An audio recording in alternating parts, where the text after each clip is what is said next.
الحمد لله رب العالمين، الصلاة والسلام على سيد الأنبياء والمرسلين وعلى آله وصحبه أجمعين. أما بعد، فأعوذ بالله من الشيطان الرجيم. بسم الله الرحمن الرحيم. قال الله تبارك وتعالى في القرآن المجيد والفرقان الحميد: فأعوذ بالله من الشيطان الرجيم. بسم الله الرحمن الرحيم. إن الله وملائكته يصلون على النبي يا أيها الذين آمنوا صلوا عليه وسلموا تسليما. اللهم صل على سيدنا محمد وعلى آله وصحبه أفضل صلواتك وعدد معلوماتك وبارك وسلم. معزز سامعین کرام، عزیز ساتھیوں، نوجوان ساتھیوں، عزیز طلباء، السلام علیکم ورحمۃ اللہ وبرکاتہ. جیسے کہ آپ تمامی حضرات بخوبی واقف ہے، 12 روزہ قدیم 12 روزہ محفل جشن عید میلاد النبی جو اس مسجد میں کئی 30 سے زائد سالوں سے سجایا جاتا ہے، جس کی یہ سال ہوئی 8ویں نشست ہے، جس کے ہمارے مہمان مقرر حضرت العلامہ مولانا توفیق اللہ حسینی بخاری نقشبندی کامل جامعہ نظامیہ کا خطاب ہوگا بعنوان سیرت النبی صلی اللہ علیہ وسلم اور مقصد بعثت. آئیے جلسے کا آغاز قرأت کلام پاک سے شروع کرتے ہیں. قرأت کلام پاک کے لیے میں وجاہت کو دعوت دیتا ہوں کہ وہ اپنے انداز میں قرأت کلام پاک پیش فرمائیں.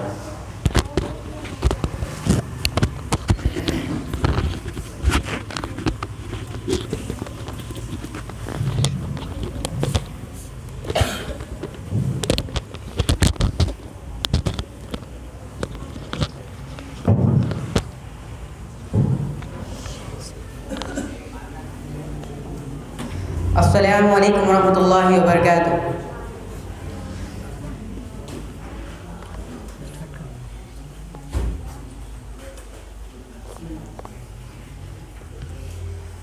اعوذ باللہ من الشیطان الرجیم. بسم اللہ الرحمن الرحیم.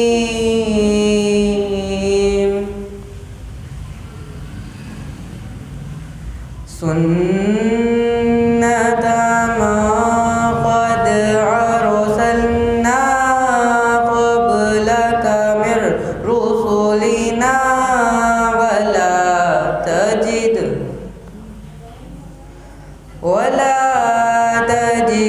لسنتنا تحويلا. أقم الصلاة لدلوك الشمس إلى غسق الليل وقرآن الفجر إن قرآن الفجر كان مشهودا. ومن الليل فتهجد به نافلة لك عسى أن يبعثك ربك مقاما محمودا.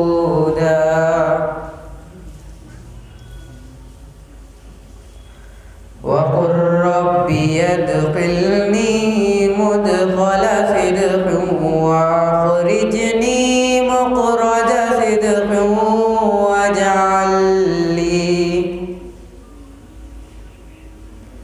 واجعل لي من لدنك سلطانا نصيرا.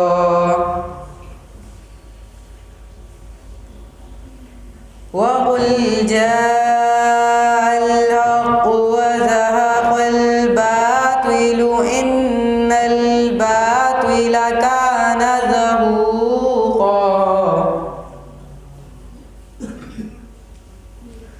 وننزل من القرآن ما هو شفاء ورحمة للمؤمنين ولا يزيد الظالمين إلا خسارا.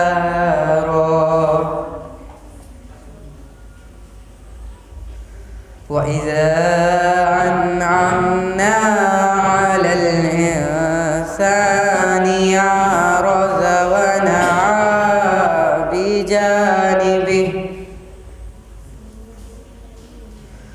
وإذا مسه الشر كان يئوسا.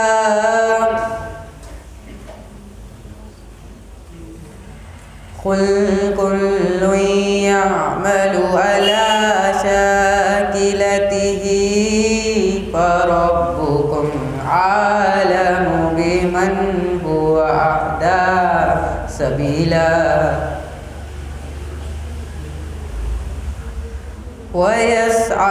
ويسألونك عن الروح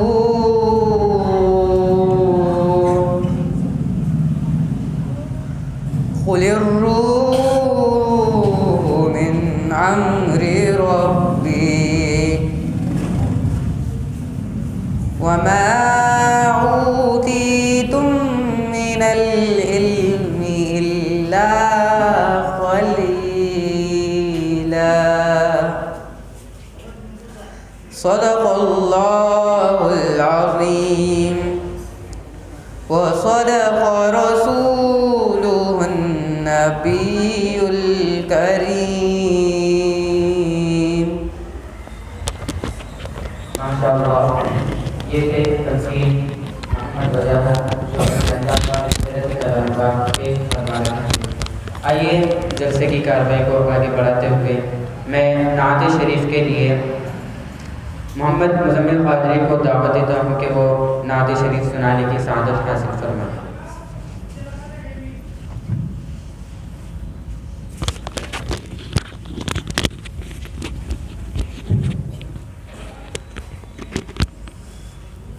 السلام علیکم ورحمۃ اللہ وبرکاتہ. نعت شریف پیش کرنے سے پہلے ایک مرتبہ درود شریف کا نذرانہ پیش کریں.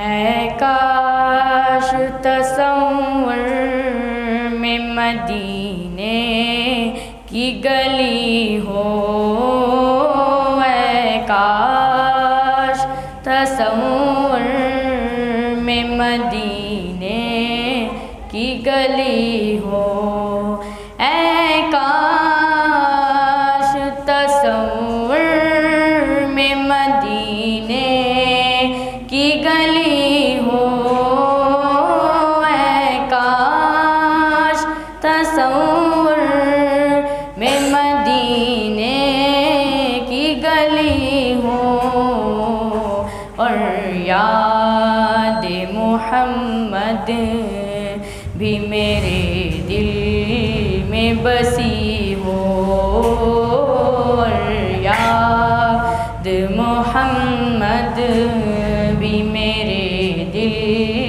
میں بسی ہو، اے کاش میں بن جاؤں مدینے کا مسافر، اے کاش میں بن جاؤں مدینے کا مسافر، پھر روتی ہوئی طیبہ کو بارات چلی ہو، پھر روتی ہوئی طیبہ کو بارات چلی ہو، اے کاش مدینے میں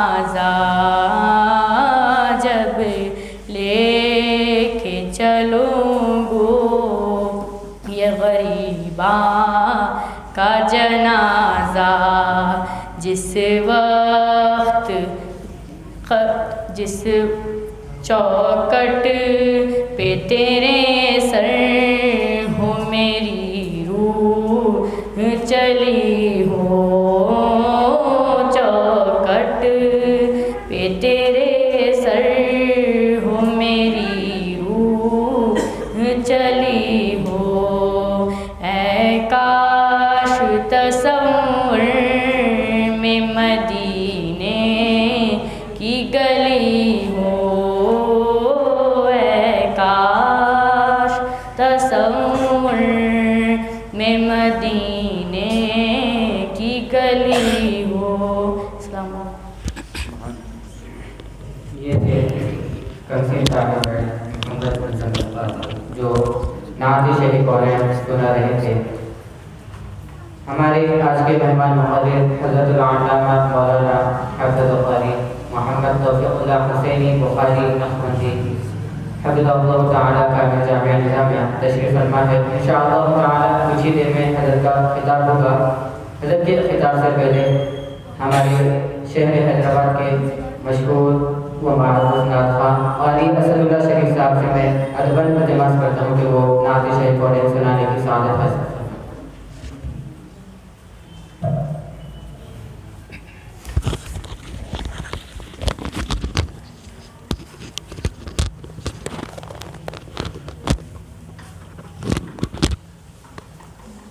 السلام علیکم ورحمۃ اللہ وبرکاتہ۔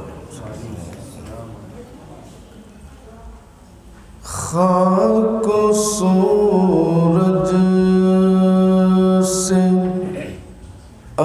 اندھیروں کا ازالہ ہوگا،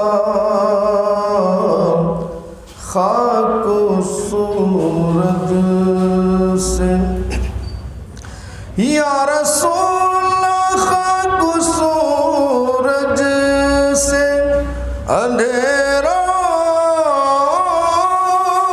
کا ازالہ ہوگا، آپ آئے تو میرے گھر میں اجالا ہوگا،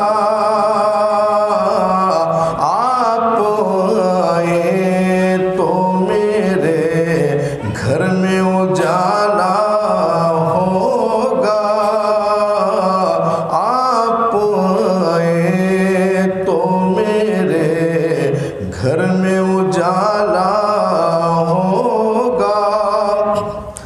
عشق سرکار کی ایک شمع جلا لو دل میں،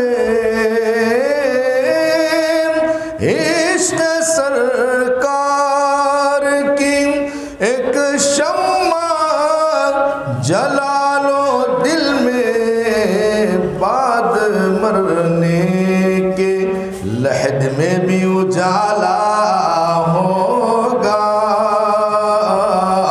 بعد مرنے کے لحد میں بھی اجالا ہوگا، آپ آئے تو میرے گھر میں اجالا ہوگا۔ حشر میں اس کو بھی سینے سے لگائیں گے حضور، حشر میں اس کو بھی سینے سے لگائیں گے حضور، جس گنہگار کو ہر ایک نے ٹالا ہوگا، جس گنہگار کو ہر ایک نے ٹالا ہوگا، آپ آئے تو میرے گھر میں اجالا ہوگا، مانگنا ہو تو وسیلے سے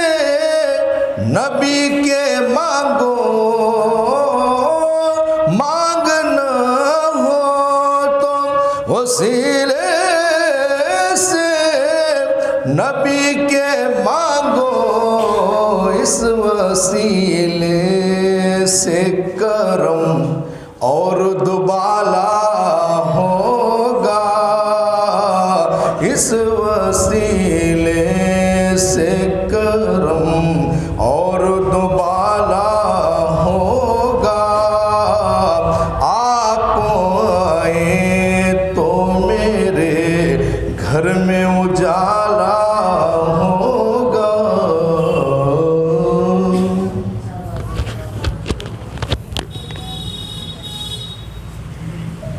ماشاءاللہ، یہ تھے شہر حیدرآباد کے مشہور و معروف نعت خواں قاری اسد اللہ شریف صاحب۔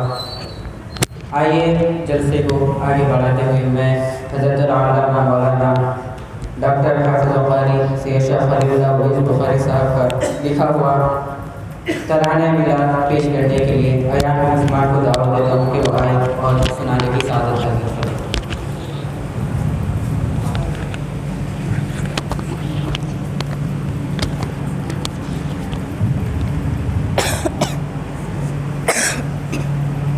السلام علیکم ورحمۃ اللہ وبرکاتہ۔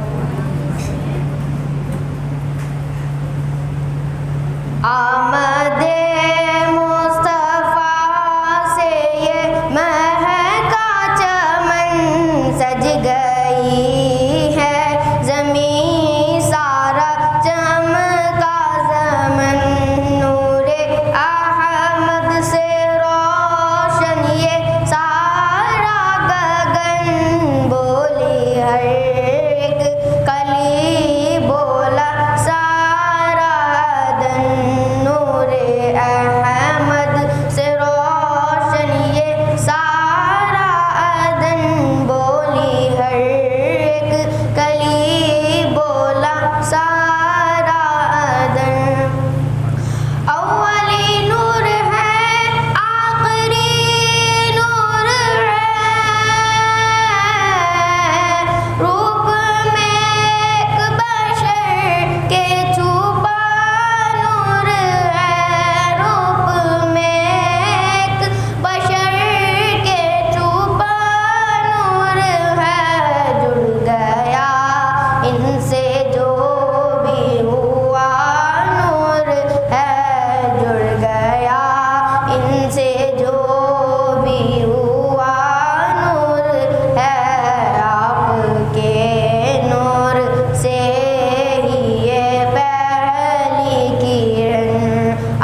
کا صدقائے بندے تن. السلام. ماشاء اللہ یہ تھے حفیظ محمد حیان عثمان جو ترانہ انداز کے فرما رہے تھے. آئیے جلسے کا کو آگے بڑھاتے ہوئے میں نعت شریف کے لیے جیلانی پاشا صاحب کو درخواست کرتا ہوں کہ وہ آئے اور نعت شریف سنانے کی شہادت حاصل کریں.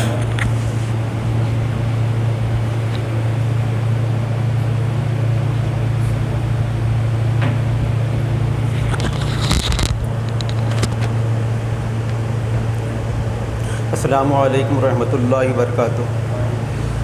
اللہم صلی علی سیدنا محمد وعلی آل سیدنا محمد وبارک وسلم.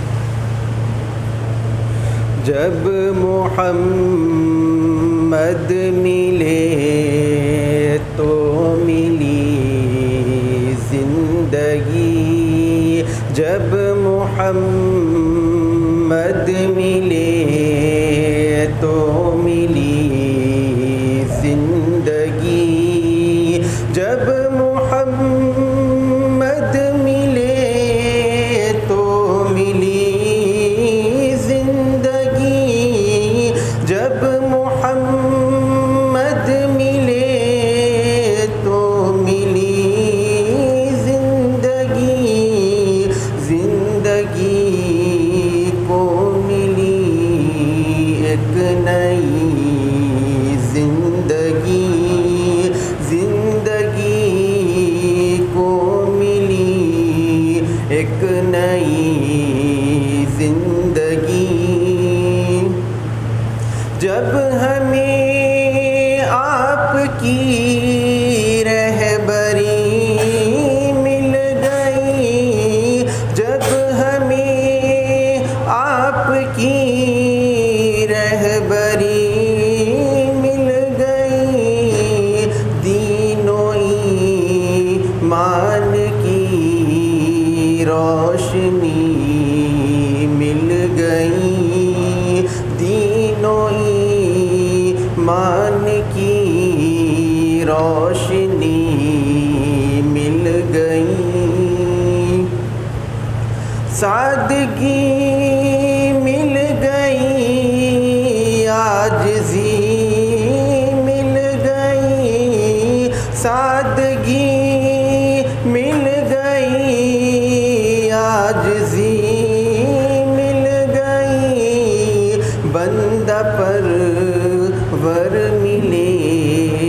بندگی مل گئی. بندہ پرور ملے. بندگی مل گئی. کیا کرے گا زمانے کی دولت کو وہ. کیا کرے گا زمانے کی دولت کو وہ. جس کو طیبہ میں ان کی گلی مل گئی. جس کو طیبہ میں ان کی گلی مل گئی. تخت و شاہی کی اس کو ضرورت نہیں. تخت و شاہی کی اس کو ضرورت نہیں. گر چٹائی اگر آپ کی مل گئی. گر چٹائی اگر آپ کی مل گئی. میرے مولا کا جب آسرا ہو گیا. میرے مولا کا جب آسرا ہو گیا. دور سب غم ہوئے جھوم اٹھی زندگی. دور سب غم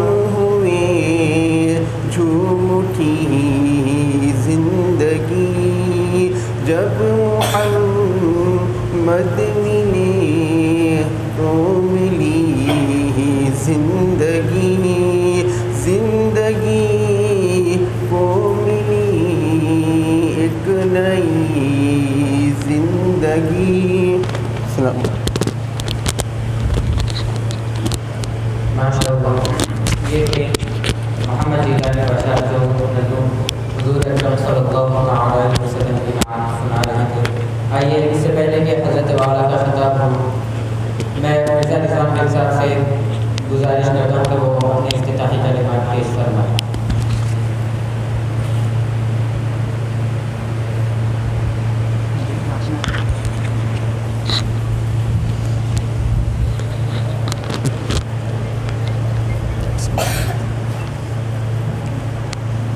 الحمد لله رب العالمين والصلاة والسلام على أشرف الأنبياء والمرسلين نبينا وخطوتنا من أمين الله وملائكته يصلون على النبي يا أيها الذين آمنوا صلوا عليه وسلموا تسليما. اللهم صل على سيدنا محمد وعلى آله وصحبه أفضل صلواتك وعدد معلوماتك وبارك وسلم. معزز ناظرین اکرام، السلام علیکم ورحمۃ اللہ تعالی وبرکاتہ. اولاً صدر جلسہ حضرت العلامہ مولانا خطیب حجاز ڈاکٹر سید شاہ خلیل اللہ اویس بخاری نقشبندی قادری مدت فی عضو کا ممنون اور مشکور ہوں کہ مجھ کو کچھ کہنے کا موقع عنایت فرمایا ہے. آج کے ہمارے مہمان خصوصی حضرت العلامہ مولانا سید توفیق اللہ بخاری مدت فی عضو کامل جامع نظامیہ. آپ کا عنوان سیرت النبی صلی اللہ علیہ وسلم اور مقاصد بعثت، یعنی آپ صلی اللہ علیہ وسلم کو اللہ تعالیٰ کس وجہ سے دنیا میں بھیجا.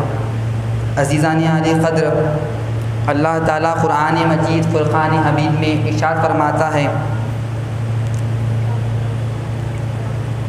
وَلَقَدْ مَنَّ اللَّهُ عَلَى الْمُؤْمِنِينَ إِذْ بَعَثَ فِيهِمْ رَسُولٌ مِّنْ أَنفُسِهِمْ يَتْلُو عَلَيْهِمْ آيَاتِهِ وَيُزَكِّيهِمْ وَيُعَلِّمُهُمُ الْكِتَابَ وَالْحِكْمَةَ وَإِنْ كَانُوا مِنْ قَبْلُ لَفِي ضَلَالٍ مُّبِينٍ. عزیزان علی قدر، بے شک اللہ تعالیٰ فرما رہا ہے، بے شک اللہ بڑا احسان کرا ہے مسلمانوں پر کہ انہی میں سے آقا نامدار صلی اللہ علیہ وسلم کو بھیجا اور ان پر اسی کا آیت کریم پاک سنانے کی موقع عنایت فرمایا ہے اور انہی پاک کرتا ہے اور انہی کتاب و حکمت سناتا ہے، اور وہ ضرور اس سے پہلے کھلی گمراہی میں تھے. عزیزان علی قدر، اللہ تعالیٰ کا آپ صلی اللہ علیہ وسلم کو بھیجنا، یہ ایک اس سے پتہ ہم کو یہ چلتا تھا کہ آپ صلی اللہ علیہ وسلم آنے سے پہلے زمانہ جب اپنی پوری حد پار کر چکا تھا، ظلم سے، بربریت سے، زنا سے، ہر ایک چیز حد پار ہو چکی تھی. آقا نامدار صلی اللہ علیہ وسلم تشریف لائے. تشریف لانے کا پہلا کام جو کیا ہے، جو بچیوں کو زندہ پیدا ہوتے ہی خود کا باپ زندہ کر دیتا تھا، اللہ تعالیٰ نے آقا نامدار صلی اللہ علیہ وسلم کو بھیج کر یہ کام. ایسے کئی کام ہیں، میں بولنے بیٹھا تو بہت لمبا ہو جائے گا، کیونکہ حضرت والا کو اس عنوان سے آپ کو سننا ہے. میں اسی کلمات سے اپنی گفتگو کو ختم کرتا ہوں اور اللہ پاک سے دعا کرتا ہوں کہ اللہ تعالیٰ ہم کو کہنے سننے سے زیادہ عمل کرنے کی توفیق عطا فرما. وآخر دعوانا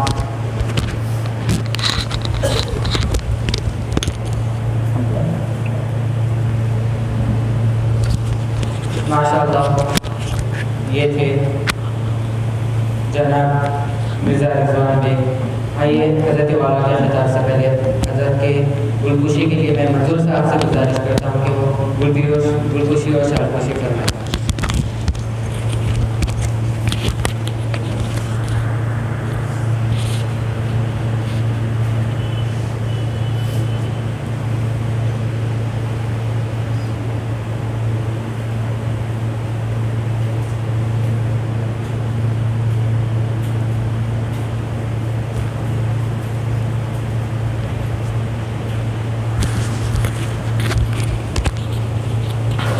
بلا تاخیر حضرت کو سماعت کرنے کے لیے میں حضرت کو دعوت کرتا ہوں کہ وہ اپنے انداز کے جی اچھا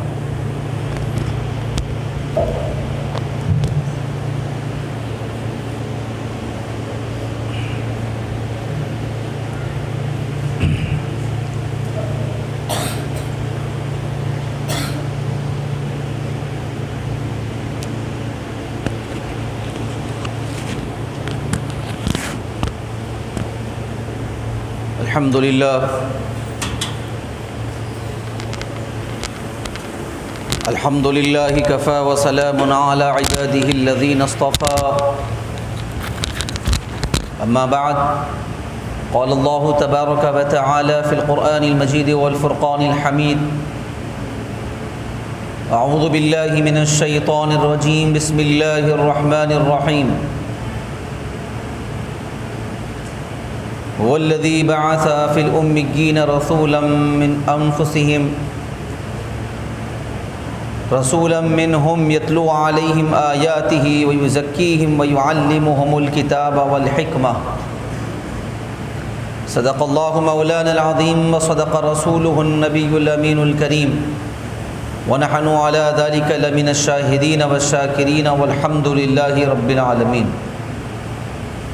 وقال الله تبارك وتعالى في شان حبيبه الكريم إن الله وملائكته يصلون على النبي يا أيها الذين آمنوا صلوا عليه وسلموا تسليما اللهم صل على سيدنا محمد وعلى آله وصحبه أفضل صلواتك وعدد معلوماتك وبارك وسلم. آمد خیر الورا کی دھوم ہے، آمد خیر الورا کی دھوم ہے، جلوہ نور خدا کی دھوم ہے، جلوہ نور خدا کی دھوم ہے. رتبہ ان کا کوئی کیا جانے جو دیوے کچھ خبر، رتبہ ان کا کوئی کیا جانے جو دیوے کچھ خبر، عقل حیراں ہیں یہاں اور وہم کے جلتے ہیں پر. اور مصطفیٰ کی دوستی ایمان ہے، مصطفیٰ کی دوستی ایمان ہے، شاہد اس پر رایت قرآن ہے. محترم مکرم معزز سامعین اکرام، ابوالفدا اسلامک ریسرچ سینٹر کے ذمہ داران، بالخصوص خطیب حجاز عالم جلیل فاضل نبیل حضرت العلامہ مولانا ڈاکٹر سید شاہ خلیل اللہ اویس بخاری نقشبندی مجددی قادری صاحب مدد اللہ العالی، نوجوان ساتھیوں، عزیز طلبہ، السلام علیکم ورحمۃ اللہ وبرکاتہ.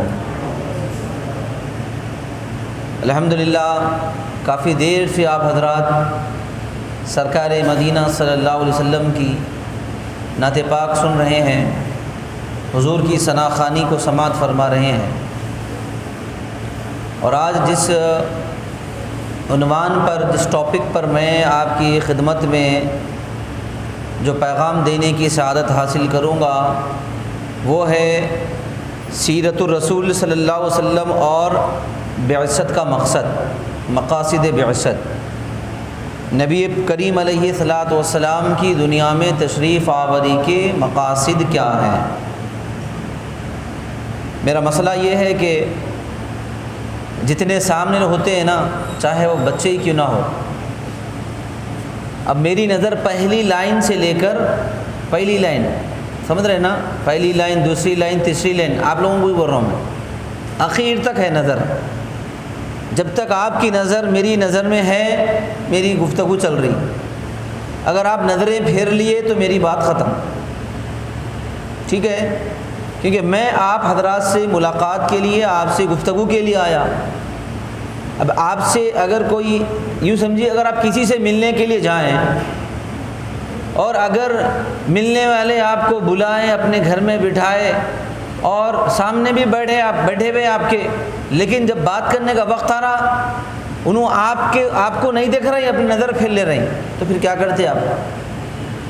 چلو بھائی انہوں بات کرنے کا دل میں نہیں ہے ان کے، اپن اٹھ کے چلے جائیں گے، بلکہ آپ چلے جاتے ہیں، ایسی چیز کرتے نا آپ۔ تو لہٰذا اب آپ سے جو ملاقات ہو رہی ہے، جو گفتگو ہو رہی ہے، یہ بالکل توجہ ہونی چاہیے۔ اور توجہ کیوں نہ ہو کہ ہم کس کے ذکر میں جمع ہیں؟ رسول رحمت راحت کونین صلی اللہ علیہ وسلم وجہ تخلیق کائنات، جن کے لیے اس کائنات کو سجایا گیا، وہ آقا صلی اللہ علیہ وسلم جن کا ذکر ہر نبی نے کیا، جن کا ذکر فرشتوں نے کیا، جن کا ذکر ولیوں، صدیقوں، شہداء نے کیا، جن کا ذکر خود رب العالمین نے اپنے مقدس کلام قرآن مجید میں جن کی عظمت و شان کا ذکر ملتا ہے، اس عظیم ہستی کا ذکر خیر کرنے کے لیے آپ اور ہم سب یہاں جمع ہوئے ہیں۔ معمولی کام نہیں ہے، یہ معمولی ذکر نہیں ہے۔ اللہ تبارک و تعالیٰ نے فرمایا وَرَفَعْنَا لَكَ ذِكْرَكَ، اے نبی ہم نے آپ کی خاطر آپ کے ذکر کو بلند کر دیا۔ تو مصطفیٰ کا ذکر کرنا یہ خدا کی سنت ہے۔ ایک آپ ایسے کام میں مصروف ہیں جس کام کو انبیاء نے کیا، فرشتوں نے کیا، ساری مخلوقات نے کیا، سارے عالم کے پیدا کرنے والے رب العالمین نے جس ذکر کو کیا، وہ ذکر کو کرنے اور سننے کے لیے ہم جمع ہوئے ہیں۔ تو جتنا احترام، جتنی توجہ ہوں گی، اللہ تبارک و تعالیٰ آپ کو اتنا ہی فیض اور اتنا ہی برکتیں عطا فرمائے گا۔ اور طلباء ہیں یہاں پر، تو یہ اپنے آپ کو بچے مت سمجھیے آپ، ہم بچے ہیں، لوگ بولتے بڑوں کی نظر میں آپ چھوٹے ہیں، بچے ہیں، لیکن جب محفل میں جب بیٹھ جاتے، سرکار مدینہ صلی اللہ علیہ وسلم جہاں بڑوں کے ادب کو دیکھ رہے ہیں، وہیں پر بچوں کے بھی محبت اور ان کے ادب کو دیکھ رہے ہیں کہ اس محفل میں بیٹھنے والا ہر بچہ، ہر طالب علم سرکار مدینے میں تشریف فرما ہے، اور مسجد سید شاہ فیض اللہ حسینی میں بیٹھنے والے ہر ایک عاشق رسول کے بیٹھنے کو اور اس کے ذکر رسول کو سن کر جھومنے کو، اس کے خوش ہونے کو بھی حضور ملاحظہ فرما رہے ہیں۔ اگر آپ چاہتے ہیں حضور کی توجہ خاص ہونا مجھ پر بھی، تو پھر حضور کے ذکر میں ہم اپنے آپ کو مصروف کر دینا، حضور کے ذکر میں ڈوب جانا، ایک ایک خیال، ایک ایک ساری توجہات حضور کے ذکر میں، تو پھر سرکار مدینہ کی کرم نوازی بھی ہوتی۔ حاضرین محترم، جس آیت کریمہ کی میں نے تلاوت کا شرف حاصل کیا ہے، سیدھے سادے انداز میں پیغام دوں گا آپ کو۔ دیکھیے اللہ نے قرآن مجید میں 28ویں پارے میں ارشاد فرمایا ہے هُوَ الَّذِي بَعَثَ فِي الْأُمِّيِّينَ رَسُولًا مِّنْهُمْ، کہ وہی ہے جس نے امیین میں ایک عظیم رسول کو روانہ فرمایا۔ نبی کے دنیا میں آنے کا ذکر، نبی کی بعثت کا ذکر قرآن میں اللہ نے بیان کیا کہ امیین میں اللہ نے ایک عظیم رسول کو روانہ کیا، امیین میں عظیم رسول کی بعثت ہوئی۔ تو یہ نبی دنیا میں تشریف لائے تو کیوں لائے؟ اب وہ مقاصد کا ذکر آ رہا ہے۔ وہ پہلا مقصد رسول رحمت علیہ السلام کی بعثت کا، حضور کی تشریف آوری کا پہلا مقصد یہ ہے یتلو علیہم آیات، یہ نبی تمہیں قرآن کی آیتیں پڑھ پڑھ کر سناتے ہیں۔ کیا کرتے ہیں رسول پاک علیہ السلام؟ قرآن کی آیتیں، قرآن مجید کی آیتیں پڑھ پڑھ کر تمہیں سناتے ہیں، قرآن کی تلاوت کرتے ہیں۔ تو بعثت کا پہلا مقصد تلاوت قرآن، بعثت کا پہلا مقصد مخلوق کو خالق سے جوڑنا، مخلوق کو اللہ کے کلام سے جوڑنا۔ اب نبی کے قرآن کے پڑھنے کا انداز بھی شان والا ہے۔ حضور پاک صلی اللہ تعالیٰ علیہ وسلم جب لوگوں کے پاس پہنچتے، اسلام کی دعوت دیتے، اب سلسلہ وار خطابات چل رہے ہیں، آپ سنے ہوں گے حضور کی حیات طیبہ کے حوالے سے۔ حضور پاک علیہ السلام جب اپنے نبوت کا اعلان فرمائیں، جب اللہ تعالیٰ کی طرف سے یہ حکم نازل ہوا کہ اب آپ لوگوں کے پاس پہنچ کر اسلام کی دعوت دیجئے، تو حضور پاک صلی اللہ علیہ وسلم ہر ایک سے ملاقات کرتے، اسلام کی دعوت پیش کرتے، اسلام کی حقانیت کو پیش کرتے۔ تو قرآن کے نازل ہونے کا بھی سلسلہ شروع ہو چکا، تو سرکار مدینہ صلی اللہ علیہ وسلم قرآن کی آیتیں پڑھ پڑھ کر سناتے تھے لوگوں کو۔ تو تو سننے والے سنتے تو حیران رہ جاتے تھے. اور رسول کریم علیہ الصلوۃ والسلام جب قرآن کی تلاوت فرماتے تو یہ جب مشرکین کے کانوں میں وہ کلام پہنچتا اور اسلام کو جو نہیں ماننے والے ہیں جب وہ اللہ کے کلام کی تلاوت کو سنتے تھے تو وہ قرآن کی تلاوت میں ڈوب جاتے تھے. ارے کہ کیا کلام ہے بھئی یہ, اور ان کے دل میں یہ خواہش رہتی کہ بس نبی کریم پڑھتے رہے اور وہ سنتے رہے. اور جو انصاف پسند جو طبیعت تھی, انصاف پسند مزاج کے جو لوگ ہوا کرتے تھے, وہ قرآن مجید کی تلاوت سن کر اسلام کو قبول کر لیتے تھے. جیسے ایک مثال میں دے رہا ہوں, ادھر دیکھیے, آپ سامنے دیکھنا, پیچھے نہیں دیکھنا. رسول رحمت صلی اللہ علیہ وسلم کیا پہلا مقصد بعثت کا کہ نبی قرآن کی آیتیں پڑھ کر سناتے ہیں. حضرت سیدنا عمر رضی اللہ عنہ تعالیٰ کے قبول اسلام کا واقعہ, جا رہے ہیں حضور علیہ الصلوۃ والسلام کی بارگاہ میں, غصے میں ہیں, حضور کو نقصان پہنچانے کا ارادہ ہے, ابھی اسلام قبول نہیں کیے. بہرحال طویل واقعہ ہے. کسی نے کہا کہ ذرا اپنے بہن کی خبر لیجئے, تو راستہ تبدیل کر کے اپنے بہن کے گھر گئے, اور وہاں گئے, جانے کے بعد معلوم کیا کہ اب یہ بہن اور بہن وہی, وہ اپنا آبائی مذہب چھوڑ کر اسلام قبول کر لیے, تو ان کو مارنے لگے, سخت اذیت دینے لگے, یہاں تک کہ ان کے بہن کے جسم سے خون بہنے لگا. فاروق اعظم رضی اللہ تعالیٰ کچھ تھم گئے وہاں پر, اور اس کے بعد کہا اپنی بہن سے, اچھا ایک کام کرو, تم جو کلام پڑھ رہے تھے, جو چیز پڑھ رہے تھے, ذرا مجھے بھی پڑھ کے سناؤ. توجہ کے ساتھ سنو, نبی کریم صلی اللہ علیہ وسلم دنیا میں کیوں آئے؟ دنیا میں آئے تو مشن مصطفیٰ, نبوت کا مشن کیا ہے؟ نبوت کا پہلا مشن یہ نبی قرآن کی آیتیں پڑھ کر سناتے ہیں. اور حضرت فاروق اعظم کی ہمشیرہ بہن قرآن کی تلاوت میں مصروف تھی. حضرت عمر نے کہا مجھے وہ کلام لاؤ یا وہ کلام پڑھ کر سناؤ. تو حضرت فاروق اعظم رضی اللہ تعالیٰ عنہ کے سامنے جب اللہ کا کلام رکھا گیا, 16واں پارہ سورہ طٰہٰ کی ابتدائی آیتیں, طٰہٰ ما انزلنا علیک القرآن لتشقیٰ, جب یہ آیتیں حضرت فاروق اعظم پڑھ رہے تھے, ادھر فاروق اعظم کی زبان پر اللہ کا کلام جاری ہوا, زبان پر قرآن کی تلاوت ہے, ادھر تلاوت قرآن کا سلسلہ جاری ہے, اور ادھر اسلام کی محبت دل میں گھر کر رہی ہے, ایمان کی محبت داخل ہو رہی ہے. قرآن کی تلاوت زبان پہ آ رہی ہے, جیسے ہی زبان پر قرآن کی تلاوت جاری ہوئی, ایمان کی محبت دل میں داخل ہو گئی, اور بولے کہ میرے کو بھی رسول اللہ کے پاس لے چلو. بعثت کا پہلا مقصد یہ نبی قرآن کی آیتیں پڑھ کر سناتے ہیں. رسول رحمت علیہ السلام کی بارگاہ میں جو بھی اسلام قبول کیے, سرکار مدینہ صلی اللہ علیہ وسلم ان سارے لوگوں کو دار ارقم میں جمع فرماتے ہیں. جتنے مسلمان 30-35, حضرت فاروق اعظم 40ویں مسلمان. سیدنا فاروق اعظم سے پہلے جتنے مسلمان ہوئے 39 تھے. جتنے بھی تعداد ہوئی تو ان ساروں کی تعلیم کے لیے حضرت رسول پاک علیہ الصلوۃ والسلام نے حضرت ارقم بن ارقم کے مکان کو مختص فرمایا. دار ارقم میں وہ سارے حضرات جمع ہو رہے ہیں, وہاں پر رسول کریم علیہ الصلوۃ والسلام جتنا بھی قرآن مجید نازل ہوا وہ ان کو سنا رہے ہیں, سکھا رہے ہیں, ان کو قرآن کی تعلیم دے رہے ہیں. اب یہ سارے جو قرآن سیکھ رہے ہیں وہ پھر دوسروں کو سکھا رہے ہیں, دوسروں کو سنا رہے ہیں. تو فاروق اعظم نے وہ آیتیں پڑھی اور ایمان کی محبت دل میں داخل ہوئی. حضور کی بارگاہ میں پہنچے, کہا کہ حضور وہاں ہے, دار رقم میں پہنچے وہاں پر. اب جیسے ہی سرکار کی بارگاہ میں پہنچے, حضور نے کیا فرمایا, اے عمر کیا ابھی وقت نہیں آیا کہ تم ایمان قبول کر لو؟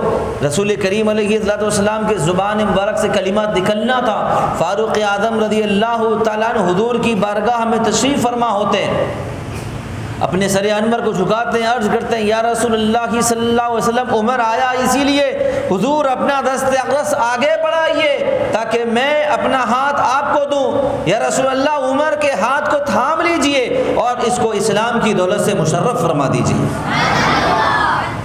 تو سیدنا فاروق اعظم رضی اللہ تعالیٰ عنہ جو دائرہ اسلام میں داخل ہوئے, ایک وجہ تو حضور کی دعا بھی ہے لیکن یہاں پر میں جو بتانا چاہتا ہوں، سیدنا فاروق اعظم رضی اللہ تعالی عنہ اسلام کی طرف جو مائل ہوئے، کیا کیا انہوں نے؟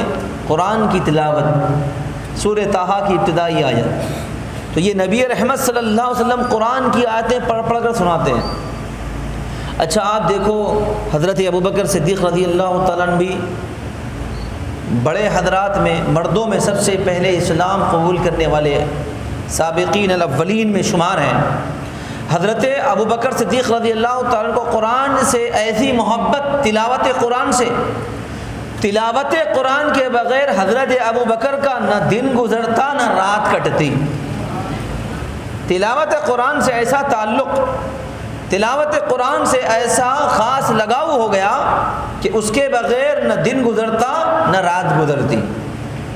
اب چونکہ ابتداء اسلام کا زمانہ تھا تو دشمنان اسلام کا غلبہ تھا، تو وہ روکتے تھے حضرت ابوبکر رضی اللہ عنہ کو، ستاتے تھے، تکلیفیں دیتے تھے۔ ایک مرتبہ حضرت ابوبکر صدیق رضی اللہ تعالیٰ مکہ چھوڑ کر کسی اور علاقے کی طرف منتقل ہونے کے ارادے سے اب نکل رہے ہیں، راستے میں جا رہے ہیں۔ کسی ایک فرد سے ملاقات ہوئی، اس نے کہا کہاں جا رہے ہیں؟ کہا کہ بات ایسی ہے کہ رکاوٹیں آ رہی ہیں، مجھ پر ستایا جا رہا ہے، ظلم کیا جا رہا ہے، تو میں ان لوگوں سے بیزار ہوں، ایک ایسے مقام میں تلاش میں نکل پڑا ہوں جہاں پر میں اطمینان سے قرآن کی تلاوت کر سکوں۔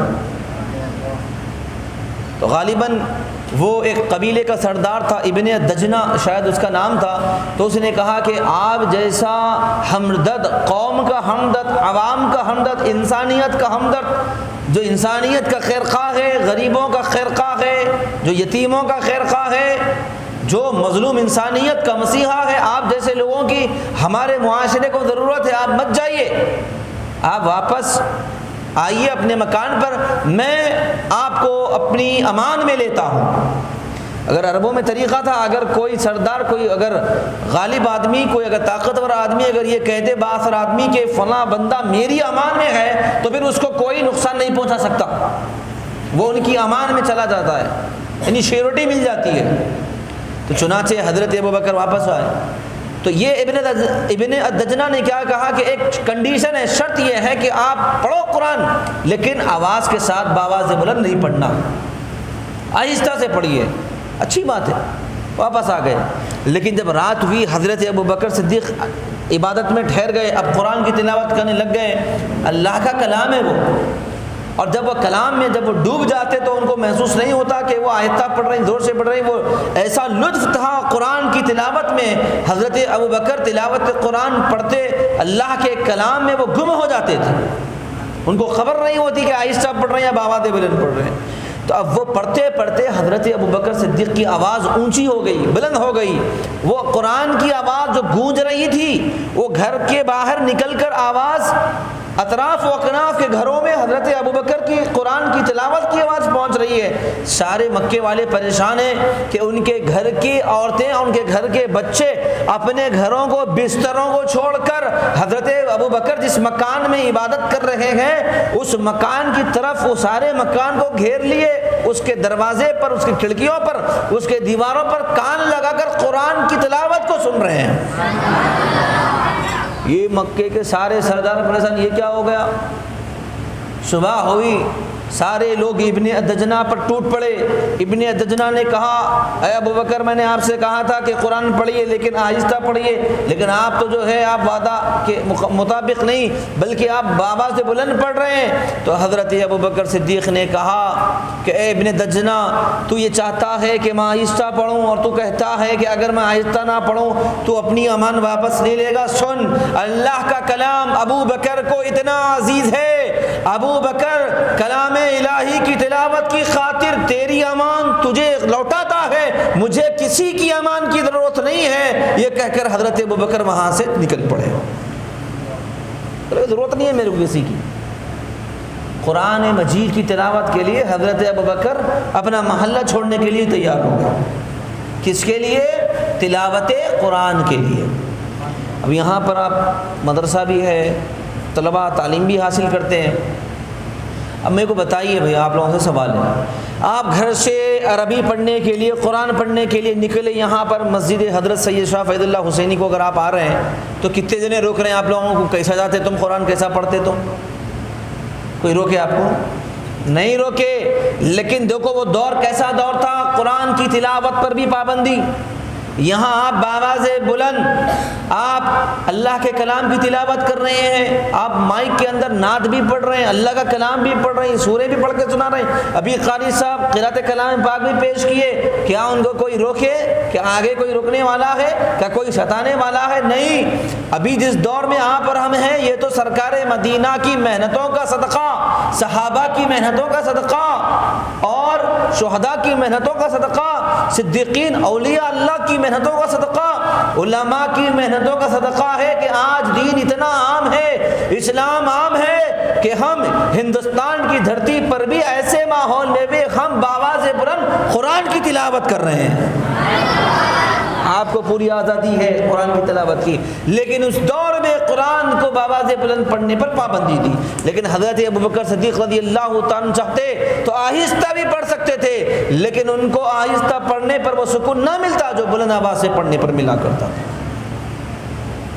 تو بعثت کا پہلا مقصد تھا یتلو علیہم آیاتی، یہ نبی تمہیں قرآن کی آیتیں پڑھ پڑھ کر سناتے ہیں.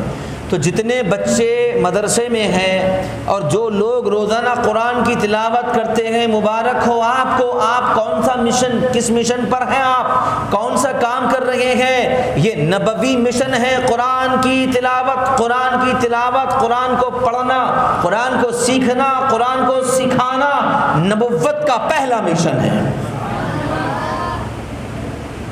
الحمدللہ یہاں بیٹھ رہے ہیں، قرآن سیکھ رہے ہیں، قرآن سن رہے ہیں. غالباً یہاں ایک ادارہ بھی ہے، ادارہ قرآن فہمی، کہ خود یہاں سے برسوں سے قرآن کی خدمت کا کام فریضہ انجام دیا جا رہا ہے الحمدللہ. تو ایک ایسے مکان اور ایسے مقام اور ایک ایسے آپ علاقے میں ہیں جہاں پر ایک مختص ایک ادارہ قرآن فہمی، قرآن کے فہم و فراست، قرآن کی سمجھ لوگوں میں پیدا کرنے کے لیے باقاعدہ ایک ادارہ قائم کیا گیا الحمدللہ. ایسے ادارے کے تحت آپ اور ہم یہاں پر بیٹھے ہوئے ہیں. معلوم ہے یہ جو آپ حضرت خطیب حجاز کے والد محترم ہیں مولانا پیر طریقت حضرت سید شاہ حسین شہید اللہ بشیر رحمۃ اللہ تعالی، تو حضرت جو محنت کیے ہیں، پھر ان کے پیر و مرشد کا جو خاص کرم رہا، یہ سب کیا ہے محنتیں؟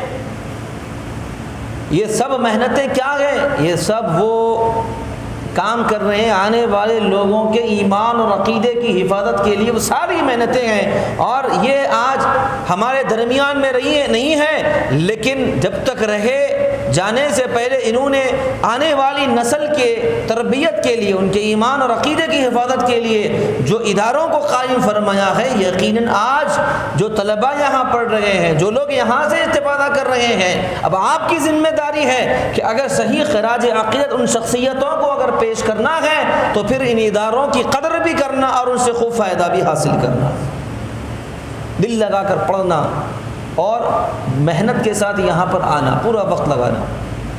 تو پہلا مقصد بعثت کا تھا یتلو علیہم آیاتی، یہ نبی قرآن کی آیتیں پڑھ پڑھ کر سناتے. تو پہلا کام ہم کو کیا کرنا ہے؟ قرآن کی تلاوت سے محبت، قرآن سے محبت. ہر ایک میں جس کو قرآن کی تلاوت آتی ہے تو وہ روزانہ قرآن کی تلاوت کرنا، جس کو قرآن کی تلاوت نہیں آتی انہوں قرآن کی تلاوت سیکھنا.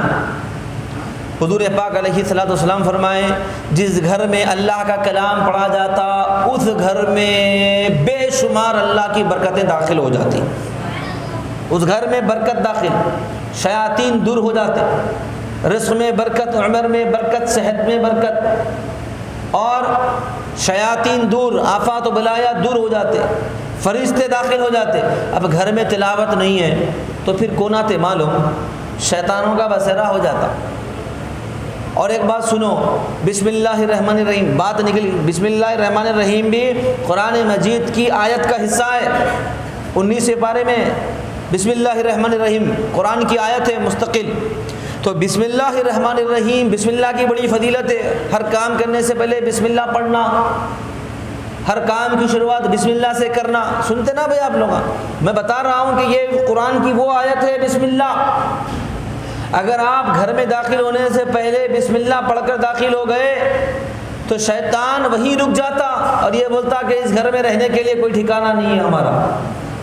اگر آپ بسم اللہ پڑھ کے گھر میں داخل نہیں ہوئے, بسم اللہ نہیں پڑھے, بغیر پڑھے کہ چلے گئے اندر, تو پھر شیطان بھی آپ کے ساتھ داخل ہو جاتا اور اپنے ساتھیوں کو بولتا چلو رہنے کے لیے ٹھکانہ مل گیا. اب اس کے بعد رہنے کو تو مل گیا اس کو, اب شیطان ہے وہاں پر رہ گیا. اب دسترخوان پہ بیٹھے کھانے کے لیے, اس وقت بھی اگر آپ کھانے سے پہلے بسم اللہ نہیں پڑھے تو شیطان ساتھیوں کو بولتا کہ دیکھو رہنے کے ساتھ ساتھ ہمارے لیے کھانے کا بھی انتظام ہو گیا. تو اس طریقے سے شیاطین ہماری زندگیوں میں, ہمارے گھروں میں, ہمارے رزق میں داخل ہو جاتے. بے برکتی ہمارے گھروں میں, بے برکتی ہمارے رزق میں شامل ہو جاتی. تو قرآن کی تلاوت بعثت کے مقاصد میں پہلا مقصد. دوسرا مقصد وَيُزَكِّيهِمْ, اور کیا کرتے ہیں یہ نبی تمہارے نفسوں کو پاک کرتے ہیں, تمہارے دلوں کو پاک کرتے ہیں, تمہارے نفسوں کو پاک کرتے ہیں. اب اکثر سنے ہوں گے آپ تزکیہ نفس بول کے, نفس کا تزکیہ. قرآن مجید میں اللہ تبارک و تعالی نے فرمایا قد افلح من تزکا, تحقیق کہ وہ کامیاب ہوا جس نے اپنے نفس کا تزکیہ کیا. جس نے اپنے آپ کا تزکیہ کر لیا وہ کامیاب ہو گیا. تزکیہ نفس بول تو دل کو پاک رکھنا, دل کی صفائی. دل کی صفائی کا نام ہی تزکیہ ہے. حضرات محترم, یہ میں موٹے طور پر بتا رہا ہوں چونکہ طلباء کی تعداد زیادہ ہے تو ان کے ذہن کے سطح کے اعتبار سے میں بات کر رہا ہوں. تزکیہ نفس, حضور پاک صلی اللہ علیہ وسلم کے بعثت کا ایک مقصد لوگوں کے دلوں کو پاک کرنا, ان کے نفوس کو پاک کرنا, تزکیہ نفس. اسی طریقے سے آپ دیکھیے حدیث پاک کا مفہوم ہے. میرے آقا صلی اللہ علیہ وسلم ارشاد فرماتے ہیں انسان کے جسم میں گوشت کا ایک لتھڑا, گوشت کا ایک ایسا حصہ ہے, اگر وہ صحیح ہے اور اگر وہ درست ہے تو پھر اس کا سارا جسم درست ہے, اور اگر وہ بگڑ جائے تو پھر اس کا سارا جسم بگڑ جاتا ہے. وہ حضور فرمائے وہ دل ہے. وہ کیا ہے؟ وہ دل ہے. اگر دل پاک ہے, دل اچھا ہے تو پھر اس کے سارے اعضاء انسان جسم کے اعضاء اچھے, اور اگر دل بگڑ جائے تو پھر سارے اعضاء جسمانی بگڑ جاتے. تو دل کو ہمیشہ پاک رکھنا چاہیے. بعثت کا دوسرا مقصد, رسول کریم علیہ الصلوۃ والسلام کی بعثت کا مقصد دوسرا وہ ہے تزکیہ نفس. اب یہ تزکیہ ہوتا کیسے؟ تزکیہ تعلیم سے ہوتا نہیں. تزکیہ کیسے ہوتا؟ اہل دل کی صحبت میں بیٹھنے سے نفس کا تزکیہ ہوتا. کس کی صحبت میں؟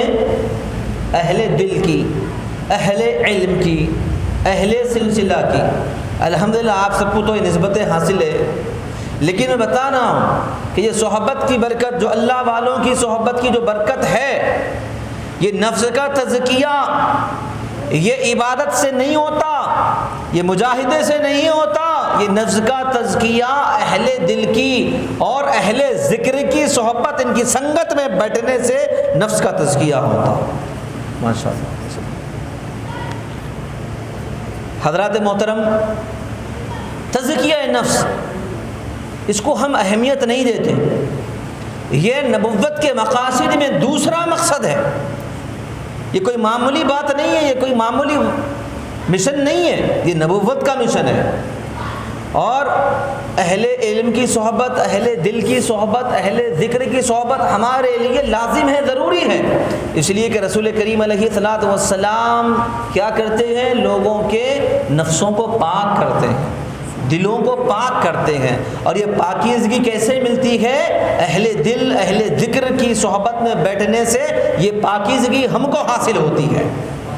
میں آپ کو یہاں پر پیران پیر حضور غوث اعظم دستگیر رضی اللہ تعالیٰ عنہ کا یہ قول پیش کرتا ہوں.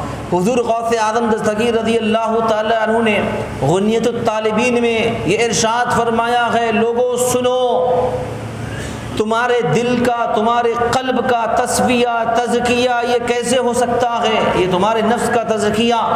غوث اعظم ارشاد فرماتے ہیں پیدا ہونے سے لے کر قبر میں جانے تک کا جو مرحلہ ہے، اس مرحلے میں تم عبادتیں کر لو، محنتیں کر لو، مجاہدیں کر لو، تم چاہے جو کچھ کر لو، خدا کی قسم اس وقت تک تمہارے نفسوں کا تزکیہ نہیں ہو سکتا جب تک کہ تم کسی اہل دل کی صحبت اختیار نہ کر لو۔ اللہ اکبر، سمجھ رہے ہیں آپ؟ میں بار بار بتا رہا ہوں، پہلا مقصد کیا تھا؟ تلاوت قرآن۔ اب وہ اس کے اندر تعلیم قرآن بھی ہے، اب چونکہ تیزی کے ساتھ یہ اگلے مقاصد بیان ہونا، پھر اس کے پیچھے لانے کی نیت ہے۔ تو تلاوت قرآن الحمدللہ ایک ایسے مقام اور ایسے ادارے سے وابستہ ہے جہاں پر آج سے نہیں، بہت پہلے سے تلاوت قرآن کا بھی کام ہو رہا ہے، تعلیم قرآن کا بھی کام ہو رہا ہے۔ پھر دوسرا تزکیہ نفس۔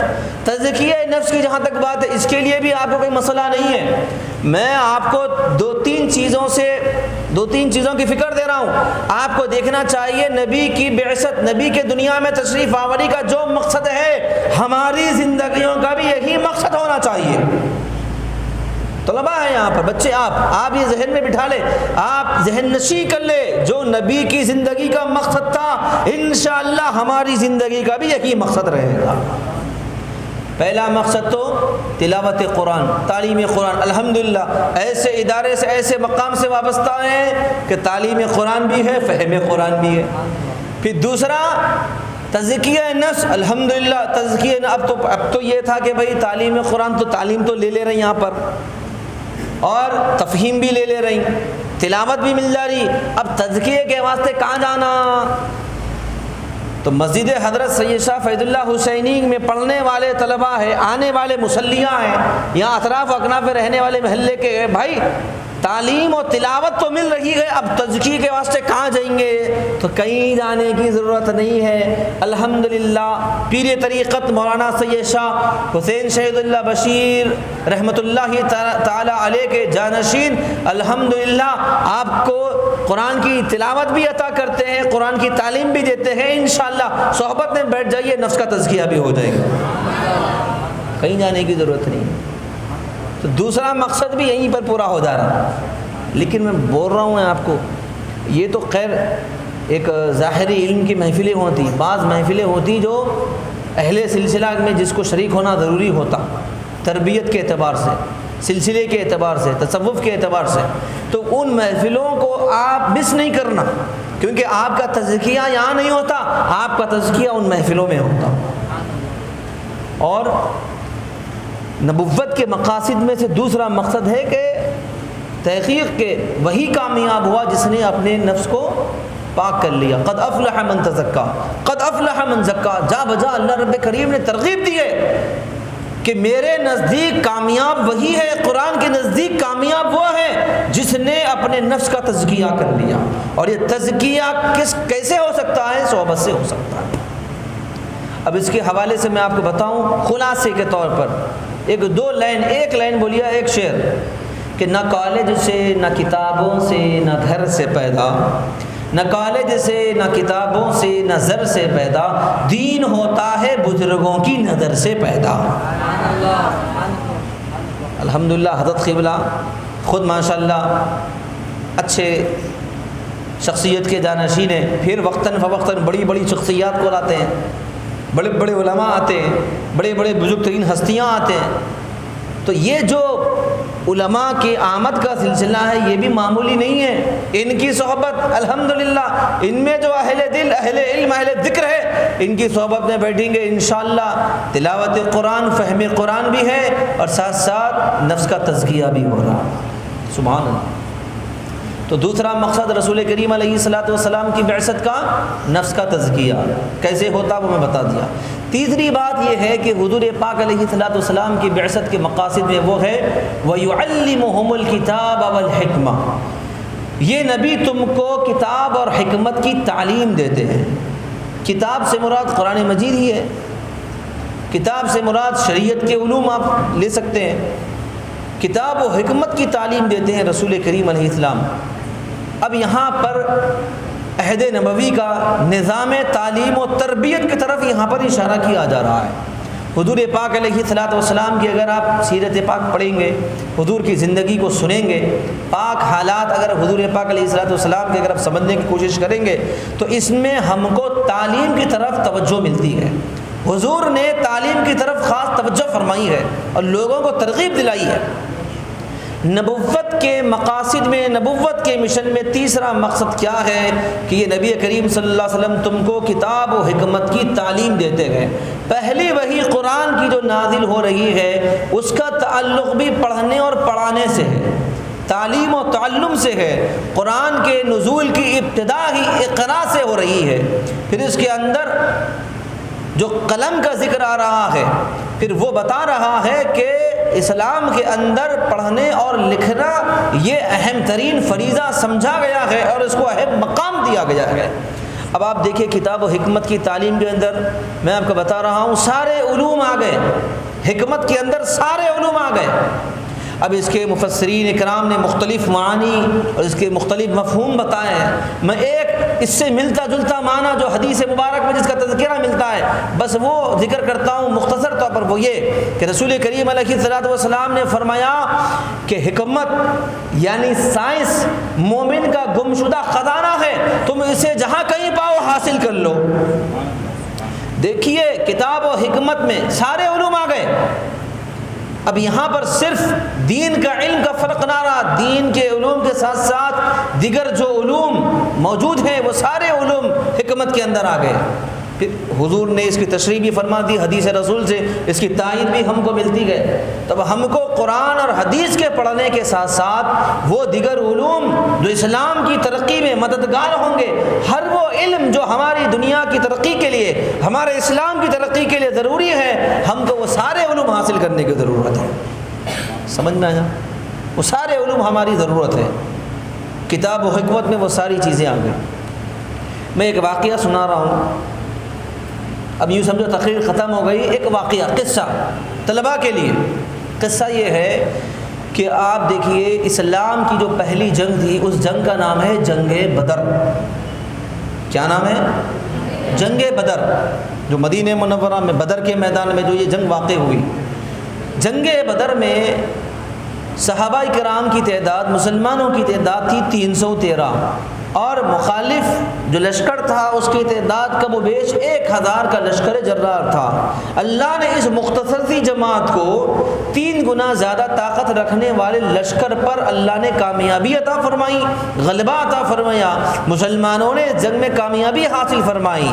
اور پھر اس جنگ میں نہ صرف مسلمان کامیاب ہوئے بلکہ دشمنان رسول، دشمنان اسلام میں سے بہت سارے قیدی بنا لیے گئے۔ تو اب اس کے بعد صحابہ کرام کی مجلس میں حضور پاک صلی اللہ علیہ وسلم نے سب کو یہ کہا کہ مشورہ دے کہ اب ان کے ساتھ کیا سلوک کرنا چاہیے۔ تو بعد نے کہا کہ ان کو بطور سزا قتل کر دینا چاہیے، بعد نے کہا کہ ان کو کچھ اور سزا دی جائے، بعد نے کہا کہ نہیں ایسا کیا جائے ان سے بھاری جرمانہ لیا جائے۔ تو بہرحال بعد نے کہا کہ یا رسول اللہ ان کے پاس جو علم ہے، ان میں جو لکھنا پڑھنا جانتے ہیں، ایسا کیا جائے ان کے ذریعے سے ہم علم حاصل کریں اور اس کے بعد ان کو رہا کر دیا جائے۔ چنانچہ رسول کریم صلی اللہ علیہ وسلم نے یہ تجویز پسند فرمائی۔ ان میں سے جو مالدار تھے، جو پیسہ دے سکتے تھے، وہ فدیہ دے کر رہا ہو گئے، اور جو پیسہ نہیں دے سکتے تھے رسول کریم علیہ الصلوۃ والسلام نے ان پر یہ جرمانہ رکھا، ان کے لیے یہ پینالٹی تھی کہ وہ مسلمانوں کے گھروں سے ہر قیدی مسلمانوں کے 10 بچوں کو لکھنا پڑھنا سکھائے۔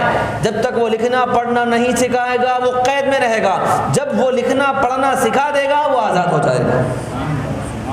دیکھ رہے ہیں آپ رسول کریم علیہ السلام کس کے ساتھ یہ سلوک فرما رہے ہیں؟ دشمنوں کے ساتھ، جو اسلام کو مٹانے کے لیے آئے تھے ان کے ساتھ بھی یہ ہمدردی کا سلوک ہو رہا، عفو و درگزر۔ رسول پاک علیہ السلام چاہتے تو شاید ان کے لیے قتل کا بھی فرمان جاری ہو سکتا تھا، ان کے لیے پھانسی کا بھی فرمان جاری ہو سکتا، لیکن سرکار مدینہ صلی اللہ علیہ وسلم نگاہ نبوت دیکھیے، حضور کی دور اندیشی دیکھیے، ان کو مار کر ابھی ہم کو کچھ نہیں ملے گا، آگے کے لیے ابھی جس چیز کی ضرورت ہے اسلام کو اور قوم مسلم کو وہ اس وقت دولت یا مال کی ضرورت تھی اسلام کی ترقی کے لیے اور علم کی ضرورت تھی، تو حضور علیہ السلام نے کچھ حضرات سے بطور جرمانہ ان سے مال حاصل فرمایا اور کچھ حضرات سے علم حاصل فرمایا اور کہا کہ جب تک وہ 10 بچوں کو لکھنا پڑھنا نہیں سکھا دیں گے وہ رہا نہیں ہو سکتے۔ اس طریقے سے سرکار مدینہ صلی اللہ علیہ وسلم نے علم کی خاطر اپنے قوم سے بچوں کو ان کے پاس بٹھایا اور انہوں نے ان سے لکھنا پڑھنا سیکھا، اور علم اس طریقے سے علم کی قدر ہوئی اور دور نبوی میں اس طریقے سے علم کی سمجھیے سرپرستی ہوئی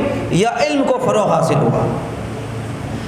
تو میں یہ بتانا چاہتا ہوں کہ رسول کریم صلی اللہ علیہ وسلم نے علم کو حاصل کیا، نہیں دیکھا کہ یہ دشمن رسول ہے۔ اب آج ایسا کوئی ماحول نہیں ہمارے پاس، الحمدللہ ایک اچھے ماحول میں آپ کو علم حاصل کرنے کا موقع ملتا اور آپ کو اپنے ماں باپ اپنی محنتوں سے اداروں میں داخل کرواتے، اسکولوں میں، مدرسوں میں، کالجز میں، یونیورسٹیز میں آپ کو علم کے لیے داخلہ دلواتے، وہاں پر ہم توجہ نہیں کرتے، بے توجہی ہوتی، غفلت میں ہم ایام طالب علم کے ایام گزار دیتے۔ لیکن سنو، جو علم حاصل کرنے کے لیے آپ کو روانہ کیا جا رہا ہے، نبی رحمت صلی اللہ علیہ وسلم کے اس عمل کو نظر انداز مت کرو۔ حضور پاک صلی اللہ علیہ وسلم نے قوم مسلم کو کتاب و قلم سے وابستہ کرنے کے لیے دشمنان رسول سے بھی ان کو پڑھوایا اور علم کو حاصل فرمایا۔ تو علم کی بڑی قدر ہے، علم کی قدر ہے۔ تو نبوت کے مقاصد میں تیسرا مقصد ہے کہ یہ نبی کریم صلی اللہ علیہ وسلم کتاب و حکمت کی تعلیم دیتے ہیں۔ اب یہ جو سارے مقاصد جو بیان ہوئے، میں ان کو پوائنٹس کی شکل میں آپ کو بتا رہا ہوں۔ اب یہ تو آپ سن لیے تفصیل سے تھے، اب اس کو پھر مختصراً کر کے بتا رہا ہوں تاکہ پوری بات ذہن میں رہنا۔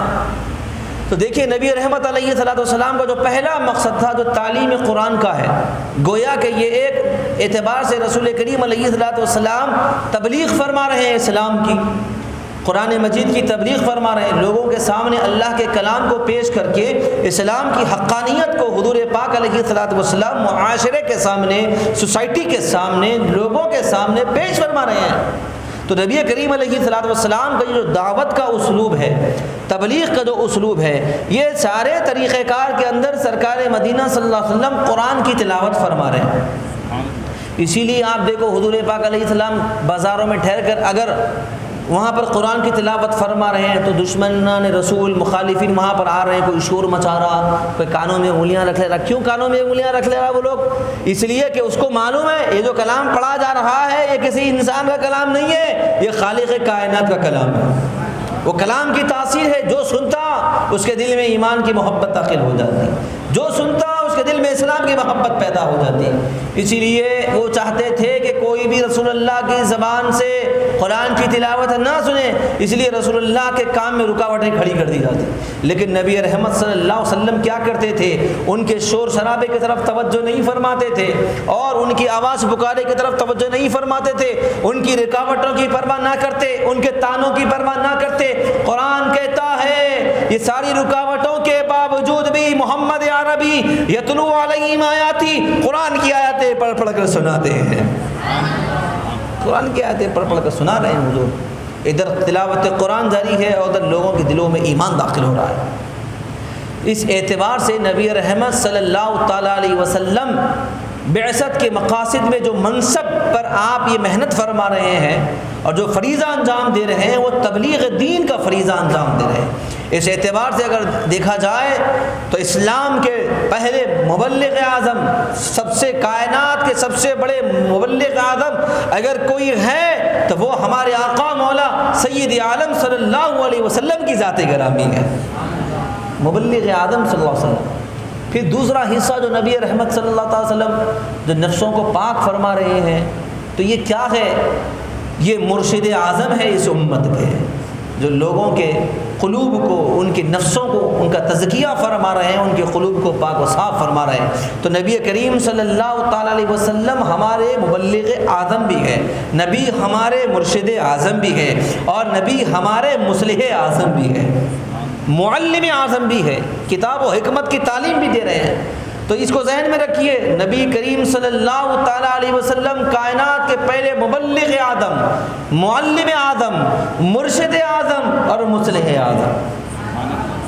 یہ جو کچھ بھی آپ کو اساتذہ، معلمین، مبلغین، مرشدین، جو کچھ بھی جتنے بھی آپ کو نظر آ رہے ہیں، یہ سارے کے سارے نبی رحمت راحت کونین صلی اللہ تعالیٰ علیہ وسلم کی تعلیمات آپ تک پہنچا رہے ہیں، حضور کا اسوہ آپ تک پہنچا رہے ہیں۔ تو میں یہاں پر موجود سبھی حاضرین سے پھر ایک بار یہ عرض کرنا چاہتا ہوں، دیکھیے بعثت کے مقاصد، آج ہم میلاد پاک منانے کے لیے جمع ہوئے، آپ دیکھ رہے ہیں میلاد کی محفلیں سج رہی ہے، یہاں پر بڑے حضرات بھی ہیں، بچے بھی ہیں۔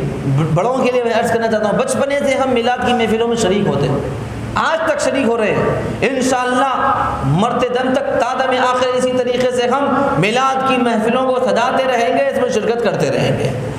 لیکن آپ یاد رکھیے، جہاں پر آپ میلاد کی محفل منعقد کرتے ہیں، میلاد کی محفل میں شریک ہوتے ہیں، آپ کو سمجھنا چاہیے ہر اس انسان کو، ہر اس فرد کو، ہر اس سنی کو، ہر اس عاشق رسول کو کہ جو میلاد کی محفل سجا رہا ہے، میلاد کی محفل میں شریک ہو رہا ہے، میلاد کی محفل میں بیٹھ رہا ہے، آپ پر ذمہ داری ہے کہ آپ مقاصد بعثت کو مت بھولیے۔ بعثت کے مقاصد، محفل میلاد کا پیغام کیا ہے؟ میلاد کی محفل میں بیٹھیں گے تو بعثت کا پیغام ملے گا۔ میلاد کی محفل آپ کو بعثت کے پیغام سے وابستہ کرتی ہے، میلاد کی محفل آپ کو بعثت کے پیغام سے جوڑتی ہے، میلاد کی محفل آپ کو بعثت کے مقاصد سے وابستہ کرتی ہے۔ بعثت کے مقاصد میں پہلا مقصد بار بار آپ سن رہے ہیں، تلاوت قرآن، تلاوت قرآن، تلاوت قرآن، افلا یتدبرون القرآن ام علی قلوب اقفالها، کیا یہ لوگ قرآن میں غور نہیں کرتے یا ان کے دلوں میں تالے پڑے ہوئے ہیں؟ اللہ نے فرمایا کہ تم قرآن میں غور کیوں نہیں کرتے؟ کہیں کہا افلا تعقلون، کہیں کہا افلا تسمعون، افلا تبصرون۔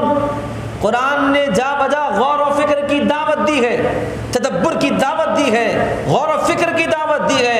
میلاد کی محفل میں بیٹھنے والا ہر فرد اس بات کو ذہن میں رکھے کہ رب کریم نے ہم کو قرآن مجید میں غور و فکر کی دعوت دی ہے۔ اگر غور و فکر نہیں ہے، اگر میلاد کی محفل میں بیٹھ رہے ہیں لیکن قرآن کی طرف توجہ نہیں ہے، تو پھر یہ آیت مبارکہ بھی پڑھیے کہ کیا ہے، ام علی قلوب اقفالها، کیا تمہارے دلوں پر تالے پڑے ہوئے ہیں؟ کیا تمہارے دلوں پر قفل لگا دیے گئے ہیں؟ ایسا تو نہیں ہو سکتا کہ ہم نبی رحمت علیہ السلام سے بے پناہ محبت کریں اور نبی کے مشن سے ہم دور رہیں۔ نبی کریم علیہ السلام پر سب کچھ قربان کرنے کا جذبہ ہم رکھیں، لیکن نبوت کے مشن سے ہمارا کوئی تعلق نہ ہو، ایسا تو ممکن نہیں ہے۔ لیکن اگر ایسا ہے تو پھر ہم کو سمجھنے کی ضرورت ہے، سنبھلنے کی ضرورت ہے، پھر اپنے آپ کو بدلنے کی بھی ضرورت ہے۔ یہ جو تین مقاصد ہیں اللہ تبارک و تعالیٰ نے بحیثیت مسلمان، بحیثیت مومن ہر ایک پر رکھے، کوئی ان مقاصد سے بری نہیں ہو سکتا۔ آپ قرآن کی تلاوت سے آپ بری نہیں ہو سکتے، آپ نفس کے تزکیے سے بری نہیں ہو سکتے، کتاب و حکمت کی تعلیم سے آپ بری نہیں ہو سکتے۔ یہ مقاصد نبوت، یہ مقاصد بعثت ہمارے زندگی کا حصہ ہونا چاہیے، اس لیے کہ بھئی زندگی اللہ نے دی ہے، کس لیے دی ہے اللہ رب کریم نے زندگی؟ الذی خلق الموت والحیات لیبلوکم ایکم احسن عملا، ہم نے موت و حیات کو اسی لیے بنایا ہے تاکہ ہم دیکھیں کہ تم میں سے کون اچھے اعمال بجا لاتا ہے۔ زندگی ملی، لیکن اگر زندگی میں اگر مقاصد بعثت کو ہم نے اپنی زندگی کا مقصد نہیں بنایا تو پھر ایسی زندگی کا فائدہ ہی کیا؟ زندگی کا مقصد، پیدا ہو گئے، بڑے ہو گئے، جوان ہو گئے، شعور پا گئے، اچھی نوکری مل گئی اور اس کے بعد فکر لگ گئی، نکاح کی، نکاح ہو گیا، فکر لگ گئی، اولاد کی، صاحب اولاد بن گئے، اس کے بعد اولاد کی پرورش، پھر ذاتی گھر کی فکر، بس دنیا کے فکروں میں زندگی گزر رہی، بس اسی میں زندگی گزر جا رہی۔ آپ نے زندگی میں ہر چیز کے لیے پلان کیا، اپنی زندگی میں آپ نے مختلف چیزوں میں اپنے مقاصد طے کیے اور آپ اس مقاصد کے تحت زندگی گزارتے ہیں، لیکن آپ نے زندگی میں دنیا کے چیزوں میں دنیا کو اپنا مقصد بنایا، لیکن نبوت کے مشن کو اگر آپ نے اپنی زندگی کا مقصد نہیں بنایا تو بولیے گا کہ حقیقی محبت کہاں ہمارے اندر ہے؟ نبی کی تعلق کہاں ہوا رسول اللہ سے؟ حقیقی تعلق بول تو عمل میں بھی رہنا۔ وہ ایک مثال دیتا ہوں، اس کے بعد اپنی بات ختم کر رہا ہوں۔ ایک مثال، مقاصد بعثت سے گہرا تعلق ہونا، عمل سے ظاہر ہونا کہ بھائی اس کا تعلق ہے بعثت کے مقاصد سے۔ صحابی رسول ہے حضرت ابو ذر غفاری رضی اللہ تعالیٰ. رسول پاک علیہ الصلوۃ والسلام کے ظاہری وصال کے بعد کچھ صحابہ مدینہ چھوڑ کر الگ الگ مقامات پہ چلے گئے، کیونکہ حضور کے بغیر اب مدینہ کی گلیاں سونی ہو گئی، اب ان کا دل نہیں لگ رہا، تو وہاں سے وہ علاقہ چھوڑ کر کہیں اور چلے گئے. جیسے بلال حبشی بھی رضی اللہ تعالیٰ بھی وہاں سے منتقل ہو گئے. تو حضرت ابو ذر غفاری بھی مدینہ کے باہر ایک مقام پر چلے گئے. وہاں پر آپ کا مشغلہ کیا تھا؟ وہاں پر ایک ایسے مقام پر چلے گئے جہاں پر کھیتی زراعت کا کام ہو سکتا. وہاں گئے، آپ زراعت میں مصروف رہنے لگے. اب ایک وقت گزرنے کے بعد کچھ تابعی حضرات حضرت ابو ذر غفاری سے ملاقات کرنے کے لیے گئے. جب ملاقات کرنے کے لیے جا رہے تھے، چونکہ آپ کا مکان کھیتوں کے درمیان میں تھا، تو یہ خیال کیے چلو یہاں سے گزر رہے ہیں، حضرت ابو ذر غفاری رضی اللہ عنہ سے ملتے جائیں. تو جاتے جاتے کیا ہو رہا تھا، کھیتوں کے درمیان تھا، مکمل مستقل راستہ نہیں تھا. تو وہ جو مڑیاں ہوتی ہیں، جو کٹے ہوتے ہیں، اس پر سے چلتے ہوئے جا رہے تھے. جاتے جاتے کیا ہوا، چلنے میں بے احتیاطی ہو گئی تو وہ ایک کٹا ٹوٹ گیا اور ان کو محسوس بھی نہیں ہوا. وہ آگے چل پڑے اور ایک حصے کا پانی دوسرے حصے میں داخل ہو گیا، جس کی وجہ سے وہ دوسرے حصے کی کھیتی ضائع ہو گئی. اب وہاں پر حضرت ابو ذر غفاری مکان پر منتظر ہے، انتظار کر رہے ہیں. اب کچھ دیر بعد حضرت ابو ذر غفاری اسی راستے سے آ رہے ہیں، دیکھا تو راستہ ٹوٹا ہوا ہے، ادھر کا پانی ادھر ہے، ساری کھیتی تباہ. اب حضرت ابو ذر غفاری جو ہے کیا کیے، بہرحال اچانک وہاں پر بیٹھ گئے. مٹی میں، کھیت میں بولتے پورا کیچڑ پانی رہتا، اسی میں بیٹھ گئے. اب یہ جو تابعی حضرات گھر کن ٹھہرے ہوئے دیکھ رہے ہیں دور سے حضرت آ رہے ہیں. ارے کیا ہو گیا، اچانک بیٹھ گئے حضرت وہاں پر، کیا ہو گیا؟ ایسا کوئی مٹی میں بیٹھتے، کیچڑ میں کون بیٹھتے بھائی؟ پھر ابھی یہ گفتگو چل ہی رہی تھی کہ حضرت وہاں لیٹ گئے وہاں پر مٹی میں، کیچڑ میں. اللہ، بہرحال ان کی اور یہ حیران ہو گئے، ان کی حیرت اور بڑھ گئی. بہرحال کچھ دیر کے بعد اٹھ کے واپس آئے، پھر یہاں پر آئے، ملاقات ہوئی، گفتگو ہوئی، پھر جانے لگے. تو ان کے ذہن میں جو سوال تھا، جاتے جاتے پوچھے حضرت ایک سوال ہے، بات سمجھ میں نہیں آئی، آپ آئے تشریف لا رہے تھے، اچانک وہاں ٹھہر گئے، پھر بیٹھ گئے، پھر لیٹ گئے، کیا بات تھی؟ تو حضرت اس کی وجہ یہ ارشاد فرمائیں، جب آپ میرے سے ملنے کے لیے آ رہے تھے، آپ آنے میں بے احتیاطی کیے، جس کی وجہ سے وہ راستہ ٹوٹ گیا، ادھر کی کھیتی ادھر کا پانی ادھر آنے سے میری کھیتی ضائع ہو گئی، برباد ہو گئی، جس کی وجہ سے مجھے بہت غصہ آیا. کیا فرمائے؟ مجھے بہت غصہ آیا، میری محنت ضائع ہو گئی. اور لازمی سی بات ہے غصہ آنا، تو مجھے غصہ آ گیا اور میں ڈانٹنے کے ارادے سے قدم آگے بڑھایا تو اچانک مجھے حدیث رسول یاد آ گئی، میرے آقا کا فرمان یاد آ گیا. میرے آقا کا فرمان کیا کہ جب حضور نے فرمایا اگر تم غصے میں پاؤ اپنے آپ کو، تم اپنے غصے کو قابو پا لو، تو حضور نے فرمایا اگر تمہیں غصہ آئے تو اس کو غصے پر قابو پانا ضروری ہے. حضور نے اس کی ترتیب بھی بتائی کہ اگر تمہیں غصہ آئے تو تم وضو کر لو، چونکہ میں وضو سے تھا تو حضور نے فرمایا اگر اس سے بھی غصہ نہ تھمے تو تم بیٹھ جاؤ، تو میں بیٹھ گیا. اگر اس سے بھی تمہارا غصہ کم نہ ہو تو حضور نے کہا لیٹ جاؤ، تو میں لیٹ گیا. تو مجھے جو حدیث رسول یاد آئی تو میں نے یہ نہیں دیکھا کہ یہاں مٹی ہے، پانی ہے، کیچڑ ہے. مجھے نہ مٹی کی پرواہ، نہ پانی کی پرواہ، نہ کیچڑ کی پرواہ، نہ جسم کی، نہ میرے اپنے کپڑوں کی پرواہ. مجھے اگر کسی چیز کی پرواہ ہے تو میرے آقا محمد رسول اللہ کے فرمان کی پرواہ ہے. حضور کا فرمان ہے، بیٹھ گیا. وہ غصے کو قابو پانے کے لیے وہ ترکیب تھی جو حضور نے عطا فرمائی تھی. تو حضرات محترم دیکھیے، میں یہ بتانا چاہتا ہوں مقاصد بعثت سے تعلق اگر نہیں ہے، تعلق کیسا ہونا؟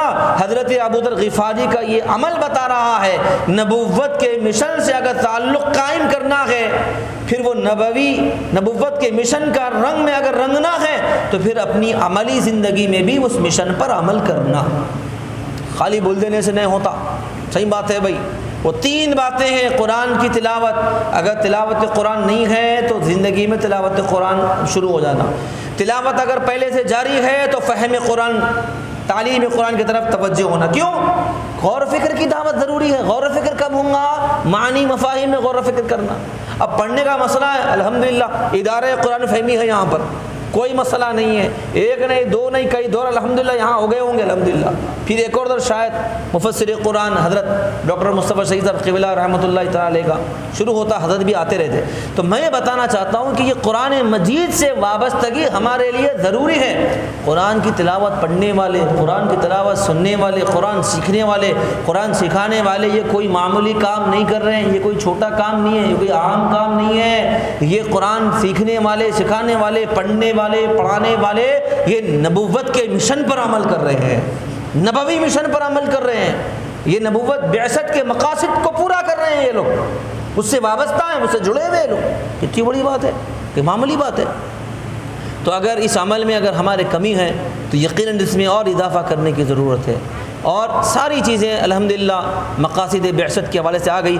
اب حدیث رسول کی جہاں تک بات ہے، اس میں بھی بعثت کے مقاصد الگ سے ملتے ہیں۔ دو مقصد میں بتا دیتا ہوں، یہ تو قرآن کے حوالے سے تھا۔ حدیث مبارک ہے، دو مختصر سی حدیث ہیں۔ رسول کریم صلی اللہ تعالیٰ علیہ وسلم نے فرمایا انما بعثت معلما، میں معلم بنا کر بھیجا گیا ہوں، میں ٹیچر بنا کر بھیجا گیا ہوں۔ میں پہلے ہی بتایا معلم اعظم کون ہے؟ نبی کی ذات۔ تو جب رسول اللہ صلی اللہ علیہ وسلم معلم ہیں، معلم بھی ہیں حضور کی ایک جہت، معلم بھی ہیں، ٹیچر بھی ہیں، تو پھر جتنے بھی لوگ ٹیچنگ کے فیلڈ میں ہیں، اساتذہ برادری کے پڑھا رہے ہیں، وہ نبی کریم صلی اللہ علیہ وسلم کے مشن سے جڑے ہوئے ہیں، حضور کے طریقے پر ہیں وہ لوگ، اور حضور کی سنت کو باقی رکھے ہوئے ہیں، حضور کے طریقے کو باقی رکھے ہوئے ہیں، حضور صلی اللہ علیہ وسلم کے نقش قدم پر چل رہے ہیں۔ تو معلم اعظم نے ہم کو کیا سکھایا کہ تم اپنے اساتذہ کا احترام کرو۔ اس لیے کہ معلم کون ہے؟ یہ معلم نبی کے طریقے پر عمل کرتے ہوئے تم کو علم عطا کر رہا ہے، تم کو علم سکھا رہا ہے۔ تو حضور علیہ الصلوۃ والسلام معلم اعظم ہے، اس اعتبار سے بھی اساتذہ کا ادب کرنا چاہیے، احترام کرنا چاہیے، ان سے خوب علم حاصل کرنا چاہیے۔ تفصیل نہیں، اختتام کا عرض کیا ہوں۔ دوسرا جو حدیث مبارک میں جو ذکر آیا وہ یہ ہے انما بعثت لاتمم مکارم الاخلاق۔ رسول رحمت علیہ السلام نے فرمایا میں دنیا میں آیا ہوں اسی لیے تاکہ تمہارے اخلاق کو اچھا کر دوں، تمہیں اخلاق والا بنا دوں، تمہارے اخلاق سدھر جائے، سنور جائیں، تم اچھے بن جاؤ۔ حضور کا ایک ہوا ہے دنیا میں، اس حدیث میں حضور بولے میں دنیا میں آنے کا مقصد ہی یہ ہے تم لوگ اخلاق والے ہو جانا، تم سب اچھے اخلاق والے ہو جانا۔ اخلاق کی بڑی اہمیت حدیث پاک میں آئی ہے۔ رسول کریم علیہ الصلوۃ والسلام نے فرمایا تم میں میرے نزدیک سب سے اچھا، میرا پسندیدہ، میرا چہیتا، میرا محبوب، میرا فیوریٹ کون ہے؟ حضور نے فرمایا تم میں جو سب سے اچھے اخلاق والا ہے، جس کے جتنے اخلاق اچھے ہوں گے وہ حضور کا اتنا پسندیدہ، وہ حضور کا اتنا چہیتا۔ تو اپن کبھی بھی اخلاق کا دامن نہیں چھوڑنا، سمجھ میں آ رہا؟ یہ بعثت کے مقاصد میں یہ بھی شامل ہے۔ اور حضور نے فرمایا کل قیامت کے دن سب سے زیادہ میدان محشر میں میرے قریب اگر کوئی ہوں گا، سب سے زیادہ قریب کس کو جگہ ملنے والی ہے؟ دنیا میں جس کے اخلاق سب سے اچھے تھے وہ اتنا میرے قریب رہے گا میدان محشر میں۔ اب ہوتا کیا، کبھی کسی سے غلطی ہو گئی، کوئی آپ کو کوئی کچھ بول دیا تو آپ غصے میں آ گئے، غصے میں آ کے اس کے ساتھ لڑنے میں جھگڑنے میں مصروف ہو گئے، آپ بھی ظلم کرنے لگ جاتے، نہیں کرنا ایسا، معاف کر دینا، عفو کر دینا، اخلاق کا مظاہرہ کرنا، کبھی بھی بد اخلاقی نہیں کرنا۔ سرکار مدینہ صلی اللہ علیہ وسلم کیا فرمائے کہ جو اچھے اخلاق والا ہے وہ میدان محشر میں سب سے زیادہ میرے قریب رہے گا۔ اب لوگ تانے بھی دیتے، ڈر گئے تم ڈر گئے، اس واسطے چھوڑ دیا اس کو۔ بابا ڈرا نہیں بابا، محمد عربی کے غلام کسی سے نہیں ڈرتے۔ ہمارا مسئلہ، ہمارا معاملہ یہ ہے کہ حضور کی حدیث یاد آ گئی، حضور کا فرمان یاد آ گیا، میرے کو تمہارے تانوں کی فکر نہیں ہے، میرے کو محمد رسول اللہ کے فرمان کی فکر ہے۔ حضور کی محبت نے معاف کر دیا۔ کس کی محبت میں؟ محبت رسول معاف کر، تم یہاں معاف کرو۔ سرکار بولتے ارے اتنی دور کیوں ٹھہرے بابا، ادھر آ میرا امتی ہے تو ادھر ٹھہر، حضور تم کو اپنے قریب کر لیں گے۔ دنیا میں تم دل بڑا کرے، حضور کی حدیث پر عمل کرے۔ تو عزیزان ملت اسلامیہ، تو حضور یہ بھی فرمائے کہ تم میں سب سے زیادہ ناپسندیدہ میرا، جس کو میں پسند نہیں کرتا ہوں، وہ کون ہے؟ جس کے اخلاق سب سے برے ہیں۔ اور میدان محشر میں سب سے زیادہ دور اگر مجھ سے کوئی ہوگا تو دنیا میں جس کے اخلاق جتنے زیادہ برے رہیں گے وہ میدان محشر میں اتنا ہی مجھ سے دور رہے گا۔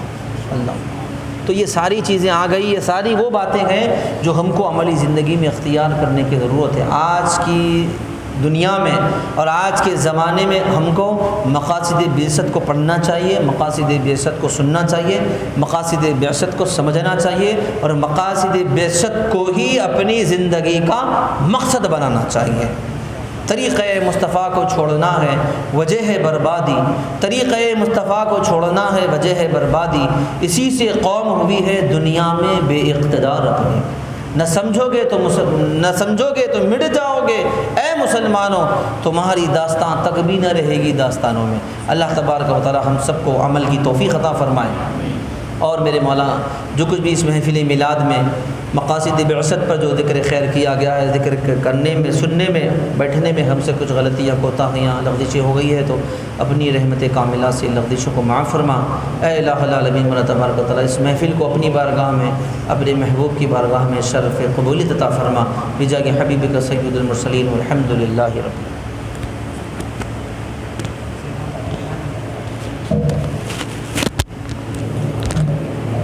زندگی یہ نہیں ہے کسی کے لیے، زندگی یہ نہیں ہے کسی کے لیے، زندگی ہے نبی کی، نبی کے لیے۔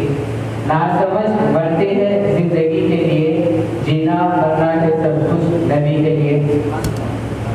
آئیے نعت شریف کے لیے میں ریحان احمد تلاوت کرتا ہوں، پھر وہ نعت شریف کے ساتھ۔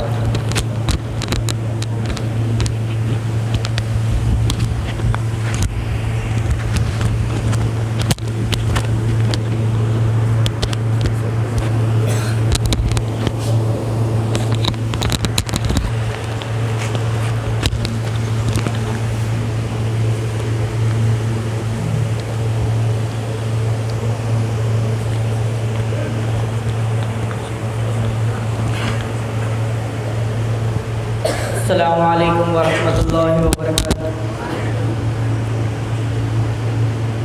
صلی اللہ علیہ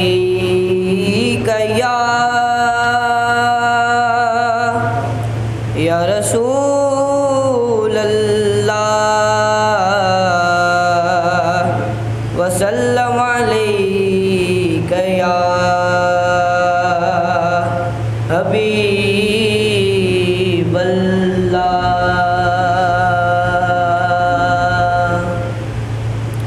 صلی اللہ علیہ یا رسول اللہ وسلم علیک یا حبیب اللہ۔ اللہ کی سرتاب قدم شان ہے یہ، انسان ہی انسان، وہ انسان ہے یہ۔ اور قرآن تو ایمان بتاتا ہے انہیں، پر ایمان یہ کہتا ہے میری جان ہے یہ۔ سب مل کر پڑھیں صلی اللہ علیہ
نہیں کلمہ مکمل، نہیں کلمہ مکمل، آپ